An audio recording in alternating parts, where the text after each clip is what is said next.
8 मास बाद, 8 मास मतलब 8 महीने के बाद सर्दी के दिन थे, मतलब ठंड का समय था। रोहिणी स्नान करके मकान की छत पर चढ़कर आजानुलंबित मतलब बहुत लंबे, उसके घुटने से नीचे लंबे केश राशि मतलब बालों को सुखा रही थी। इस समय नीचे की गली में सुनाई पड़ा बच्चों को बहलाने वाला मिठाई वाला। अब जो खिलौने वाला और मुरली वाला था वो क्या बेचने आ गया था? मिठाई। मिठाई वाले का सर उसके लिए परिचित था। झट से रोहिणी नीचे उतर आई। उस समय उसके पति मकान में नहीं थे। हाँ, उनकी वृद्धा दादी थी। रोहिणी उनके निकट आकर बोली, दादी, बच्चों के लिए मिठाई लेनी है, जरा कमरे में चलकर ठहराओ। मैं उधर कैसे जाऊं, कोई आता ना हो, जरा हटकर मैं भी चिक्की ओट में बैठी रहूंगी। चिक्की ओट में मतलब पर्दे की आड़ में, क्योंकि वो जमाना पुराना था। उस समय स्त्रियां जो हैं बाहर लोगों के सामने नहीं आती थी। उस समय क्या था? पर्दे का रिवाज था। दादी उठकर कमरे में आकर बोली, ए मिठाई वाले, इधर आना। मिठाई वाला निकट आ गया, कुछ बोला, कितनी मिठाई दूं माँ? ये नए तरह की मिठाइयाँ हैं, रंग बिरंगी, कुछ खट्टी कुछ मीठी, जायकेदार, बड़ी देर तक मुंह में टिकती हैं, जल्दी नहीं घुलती, बच्चे बड़े चाव से चूसते हैं।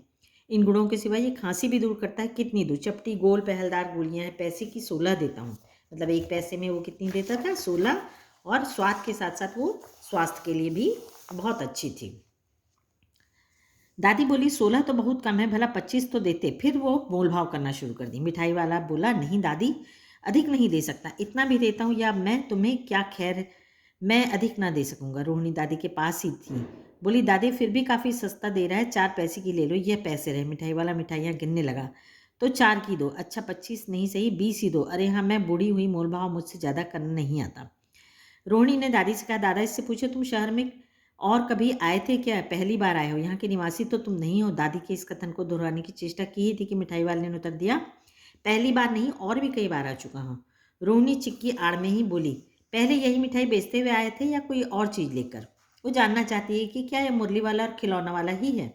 मिठाई वाला हर्ष, संशय और विस्मयादि भावों को डूबकर बोला, इसके पहले मुरली लेकर आया था और उससे पहले भी खिलौने लेकर। हर्ष मतलब खुशी, संशय मतलब एक डाउट से, और विस्मय मतलब आश्चर्य से। उसको लगता है कि हाँ, ये समझ रही है इसीलिए पूछ रही है।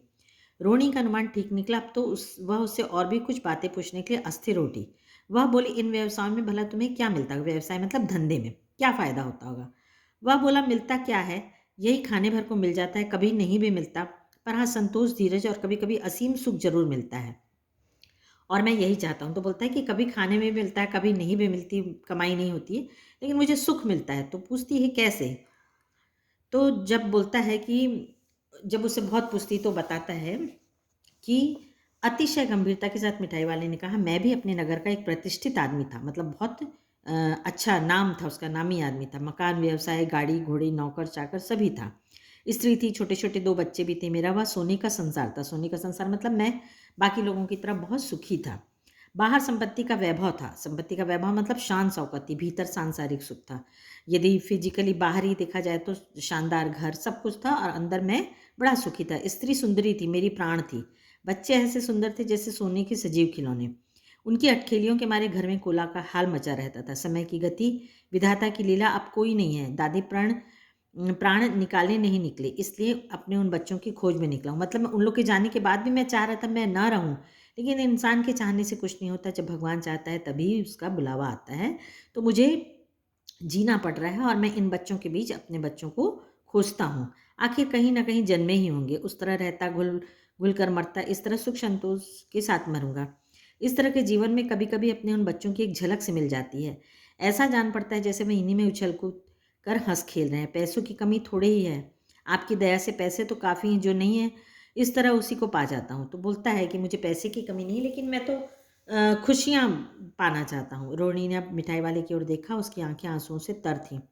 इसी समय चुन्नू मुन्नू आ गया। रोहिणी से लिपटकर उसका आंचल पकड़कर बोले, अम्मा मिठाई। मुझसे लो, यह कहकर तत्काल कागज की 2 पुड़ियाँ मिठाइयों से भरी मिठाई वाले ने चुन्नू मुन्नू को दी। रोहिणी ने भीतर से पैसे फेंक दिए। मिठाई वाले ने पेटी उठाई और कहा, अब इस बार ये पैसे न लूँगा। दादी बोली, अरे अरे, ना ना, अपने पैसे लिए जा भाई। तब आगे फिर सुनाई पड़ा उसी प्रकार मादक मृदुल स्वर में, बच्चों को बहलाने वाला मिठाई वाला। मादक मृदुल मतलब मीठे आवाज़ में बड़ी राग से वो चिल्लाते जाता है और पैसे नहीं लेता, क्योंकि उन बच्चों में ही वो अपने बच्चों की खुशी देखता है। वो घर में उनकी याद से और बेचैन होने से ज़्यादा अच्छा वो इस तरह से अपना जीवन बिताना चाहता है। तो आपको कहानी समझ में आ गई होगी। इसके क्वेश्चन आंसर हम आपको और शब्दार्थ पीडीएफ में भेजेंगे और साथ में और क्वेश्चन होंगे जिसको आपको सॉल्व करना होगा। Thank you.